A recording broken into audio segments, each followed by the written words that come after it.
پاکستان کے آئین میں 26ویں مرتبہ 26 ترامیم کر کے نیا نظام لایا جا رہا ہے جو پارلیمان کی خصوصی کمیٹی سے تو منظور ہو چکا ہے لیکن قومی اسمبلی اور سینٹ سے ابھی منظور ہونا باقی ہے۔ حکومت آئین کی جن بنیادی شقوں میں تبدیلی کر رہی ہے اس میں سب سے اہم عدلیہ کے بنیادی ڈھانچے میں تبدیلی ہے۔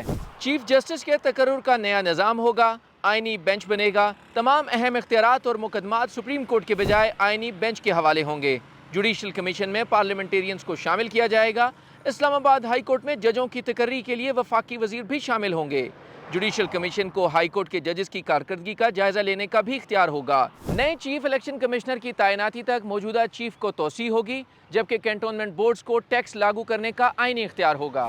آئین کے آرٹیکل 175A میں جو تبدیلی کی جا رہی ہے اس کے بعد سینئر موسٹ چیف جسٹس کے بجائے 3 سینئر موسٹ ججز میں سے کسی ایک کا انتخاب 12 رکنی پارلیمانی کمیٹی کرے گی جو نام وزیر اعظم کو بھجوائے گی اور پھر وزیر اعظم منظوری کے لیے صدر پاکستان کو بھجوائیں گے اور اس کے بعد نئے چیف جسٹس کا تقرر ہوگا۔ یہ پارلیمان کی خصوصی کمیٹی 12 ارکان پر مشتمل ہوگی جس میں تمام جماعتوں کی متناسب نمائندگی ہوگی اور کمیٹی اکثریت سے فیصلہ کرے گی۔ پارلیمان میں حکومت کی اکثریت ہوتی ہے، یوں حکومت 3 سینئر موسٹ ججز میں سے جسے چاہے گی چیف جسٹس آف پاکستان بنا سکے گی، اور اگر وہ جج انکار کر دے تو اس کے بعد اگلے نمبر کے جج کو چیف جسٹس بنایا جا سکے گا۔ آئینی تبدیلی کے بعد چیف جسٹس آف پاکستان کے تمام اہم آئینی اختیارات ختم ہو کر آئینی بینچ یا جوڈیشل کمیشن کے حوالے ہو جائیں گے۔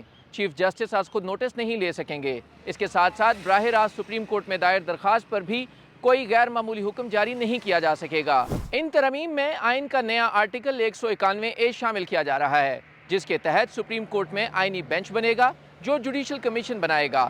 ججز اور ان کی میعاد بھی جوڈیشل کمیشن طے کرے گا۔ سوال یہ ہے کہ جوڈیشل کمیشن میں کون کون شامل ہوگا؟ چیف جسٹس، 4 سینئر ججز، وزیر قانون، attorney general, Pakistan bar council کا نمائندہ، 4 پارلیمنٹیرینز اور اسپیکر کی نامزد کردہ خاتون۔ آئین کے آرٹیکل 199 میں بھی ترمیم کر کے ہائی کورٹس کے اختیارات کو محدود کیا جا رہا ہے۔